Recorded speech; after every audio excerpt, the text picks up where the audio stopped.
Tentu saja di sini aku tidak asal ngomong, jadi ada beberapa sumber dan aku udah baca-baca buku. Selamat datang. Apa kabar? Aku harap semua baik-baik saja dan happy. Pembahasan kali ini sangat menarik, yaitu tentang hidup kita yang seharusnya. Jadi semoga kalian tertarik dan dapat fokus dengan pembahasan kali ini, dan simak videonya sampai selesai supaya tidak salah paham.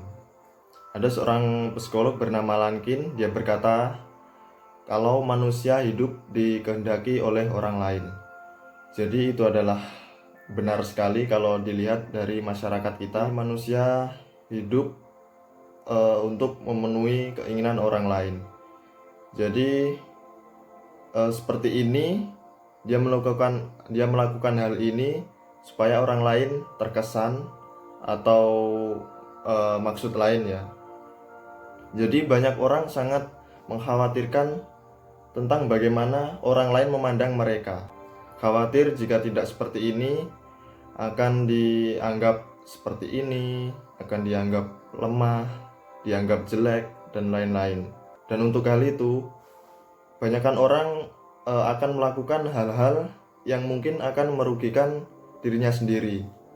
Bahkan yang ekstrim itu melakukan hal-hal buruk atau hal-hal menyimpang. Contoh sederhananya yaitu cara berpakaian. Orang berpakaian yang trendy, tapi sebenarnya itu tidak nyaman bagi mereka. Dipakai tidak nyaman, tapi mereka tetap melakukannya demi terlihat keren di mata orang lain. Jadi sebenarnya itu adalah yang menurutku hal yang merugikan bagi diri kita ya. Masalah lainnya adalah banyak anak muda yang belum menemukan jati diri mereka sendiri. Jadi kalau hidup mereka dikendalikan oleh orang lain, sedangkan mereka belum menemukan jati diri mereka, itu akan sangat gawat. Jadi sebenarnya anak-anak membutuhkan orang tua sebagai cermin untuk menemukan jati diri. Jadi aku harap usahakan jadi cermin yang baik. Setelah melihat video ini, aku harap kalian segera menemukan jati diri kalian. Aku udah mengamati hidup orang-orang ya, karena aku hidupnya sering berpindah-pindah tempat.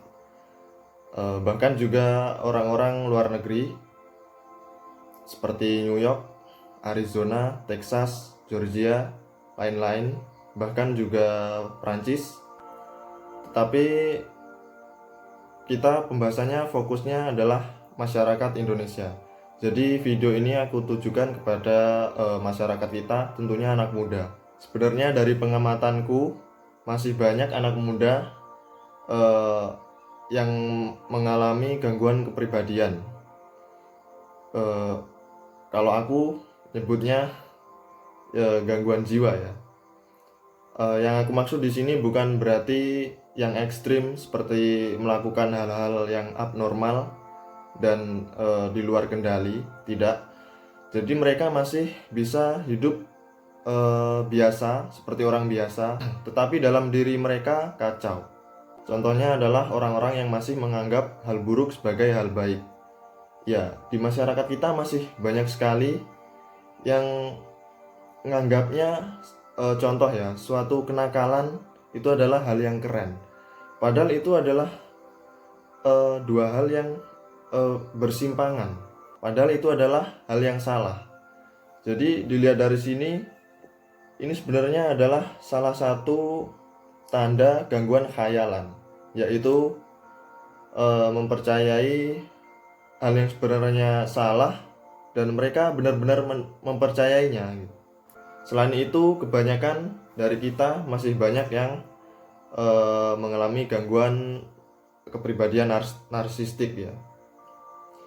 Jadi mereka menganggap diri mereka istimewa, tapi dalam artian yang over ya. Jadi over PD yang sangat over. Ini sebenarnya juga tidak baik untuk kesehatan psikis kita. Mudahnya ngomong ini adalah sombong ya. Oke, terakhir di sini aku tidak ingin mengatur kalian atau bermaksud lain. Jadi sebenarnya semua manusia punya hak ya. Tentu akan ada banyak orang yang tidak setuju dengan pernyataanku tadi. Kalau ngomongin soal hak nanti akan panjang lagi. Tapi perlu kalian ingat, di sini aku juga punya hak, yaitu hak untuk berbicara. Jadi mohon maaf kalau ada yang tidak sesuai dengan pemikiran kalian. Tujuanku di sini cuma satu ya, yaitu mari hilangkan pikiran-pikiran buruk, dan jangan terlalu khawatir dengan cara orang lain memandang kita. Yang paling penting itu adalah cara kita memandang orang lain. Kita punya hati kecil yang rapuh, jadi hiduplah sesuai keinginan kalian. Mari kita hidup bebas, tentunya dalam artian yang positif, supaya hati kecil kita yang rapuh dapat bertahan dan terus berkembang. Jadilah dirimu sendiri. Ya, untuk video seperti inilah sebenarnya tujuan channel ini dibuat. Jadi mohon dukungannya dengan like dan subscribe ya. Semoga bermanfaat. Just be yourself.